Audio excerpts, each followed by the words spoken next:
दोस्तों Japan, America और Europe के किले को भारत ने ढा दिया है और वहीं चाइना के किले की बात करें तो उनका हाल ये है कि भारत ने उन्हें इतनी बुरी तरीके से रौंदा है कि अब उन्हें कुछ भी पहचान में नहीं आ रहा। अब मैं ऐसा क्यों कह रहा हूँ तो ये खबर आज आपको ये भी बता देगी और यकीन मानिए हर भारतीय को इस टाइम पर बहुत ही ज्यादा प्राउड और गर्व होना चाहिए कि भारत ने आज इतना ज्यादा बड़ा कारनामा करके दिखाया है, क्योंकि भारत की हर एक चीज को जब यूरोप, अमेरिका, जापान और चीन से कंपेयर किया जाता है, जब भी हमारी चीजों की तुलना उनसे की जाती है तो भारत को कमतर बताया जाता है। यानी कि कहा जाता है कि भारत की न तो क्वालिटी उस स्तर की है और न ही भारत उस स्तर से क्वांटिटी में आगे होता है। यानी कि अभी तक ना ही हम इतने बड़े जायंट के साथ कंपेयर कर सकते हैं अपने आप को और ना ही इनसे कॉम्पिटिट कर सकते हैं। इसीलिए कई सारे लोग तो ये भी कहते हैं कि भारत वर्ल्ड फैक्ट्री बनने का जो ख्वाब देखता है वो भारत को ये ख्वाब छोड़ देना चाहिए। भारत को ये ख्वाब भी नहीं देखना चाहिए कि भारत एक दिन दुनिया की एक सुपर पावर बनेगा, खास करके मैन्युफैक्चरिंग के मामले में। तो देखिए आज भारत को जो मिल गया है उसे देखने के बाद तो चाहे जापानी हो या चीनी हो या यूरोपियन हो या फिर खुद अमेरिकी कंपनियां ही क्यों ना हो, इन सब की लार टपक रही है कि यार हमारे हाथ से इतना ज्यादा बड़ा खजाना निकलकर भारत के हाथों में कैसे चला गया। अगर आप नहीं समझे तो डोंट वेरी, आज मैं आपको ये भी बता देता हूँ। दरअसल आप आपकी स्क्रीन पर देखिए रिपोर्ट निकलकर सामने आई है कि भारत के दो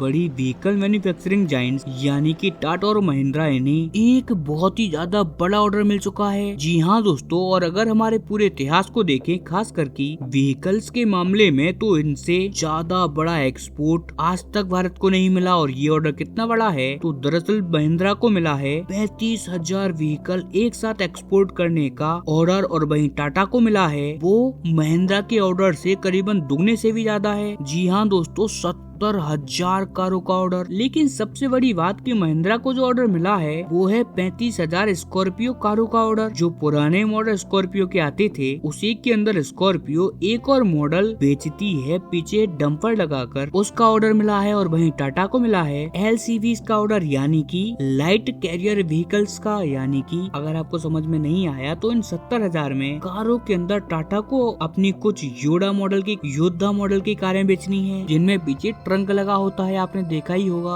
वहीं उसके साथ कुछ छोटे से ट्रक्स भी हैं। जी हाँ, ट्रकों के भी ऑर्डर टाटा को मिले हैं और इसीलिए टोटल मिलाकर ये 1,000 कारों का ऑर्डर है। और ये ऑर्डर किसने दिया है तो ये ऑर्डर दिया है इंडोनेशिया ने। जी हाँ दोस्तों, वही इंडोनेशिया जो कि कारों के मामले में अभी तक जापान, चीन और यूरोप पर पूरी तरीके से निर्भर है, अब उसी ने इन सभी को उठाकर एक तरफ फेंक दिया है और भारत को अपना लिया है और भारत को ये मेगा ऑर्डर दे दिया है। लेकिन सबसे बड़ी खासियत इस ऑर्डर की ये नहीं है, खासियत तो ये है कि अभी इंडोनेशिया इससे भी ज्यादा बड़ा और मेगा ऑर्डर भारत को देने वाला है। और वो इसीलिए क्योंकि इंडोनेशिया यहाँ की सरकार ने हाल ही में एक नई स्कीम लॉन्च की है। ये एक तरीके से आंगनबाड़ी टाइप की स्कीम है और इसीलिए इन्हें चाहिए एक ऐसी बहुत सारी कारें जिससे कि इनके जो दूर दराज के गाँव शहर हैं वहाँ तक सरकारी अफसर और सरकारी मदद पहुँच सके। इसीलिए इस प्रकार के लाइट कैरियर व्हीकल को ये लोग ऑर्डर कर रहे हैं जिसमें आदमी भी बैठ पाए, सामान भी आ जाए और मदद के साथ साथ सरकारी डेटा भी ये लोग इकट्ठा कर पाए। और इसी वजह से आज हम सब भारतीयों को प्राउड करना चाहिए क्योंकि ये जो पूरा कॉन्ट्रैक्ट था इसमें ऐसा नहीं है कि सिर्फ भारतीय कंपनियां थी। जी नहीं, इसमें चाइनीज कंपनियां भी थी, यूरोपियन कंपनियां भी थी और अमेरिका की तो करीबन 3 से लेकर 4 कंपनियां थी। किसी के भी व्हीकल को सिलेक्ट नहीं किया गया इंडोनेशिया के द्वारा, लेकिन भारतीय व्हीकल्स को सिलेक्ट किया गया। अब वो क्यों? तो वो इसीलिए क्योंकि एक तो हमारी क्वालिटी चाइनीज कंपनियों से बेटर है, दूसरा हमारी जो प्राइस थी यानी कि जो भारतीय व्हीकल्स की कीमत थी वो यूरोपियन और अमेरिकी कंपनियों से बेटर है। और यही कारण है कि अब भारतीय कंपनियों की भी एक खासियत बन चुकी है कि हमारी जो क्वालिटी है वो चाइना से बेटर होती जा रही है और कीमतें हमारे सामानों की यूरोप अमेरिका से नीचे है। यानी कि हम यूरोप और चाइना के बीच में कहीं स्टैंड कर रहे हैं इस टाइम पर। इसी वजह से आप देखना आगे आने वाले टाइम में भारतीय सामानों की मांगे और भी तेजी से बढ़ने वाली हैं। खैर इस सब पर आपका क्या मानना है, आपकी राय कमेंट में देना ना भूलें। साथ ही चैनल को सब्सक्राइब करें, वीडियो को लाइक करें। हम मिलते हैं जल्दी अपनी अगली वीडियो में, तब तक के लिए नमस्कार, जय हिंद।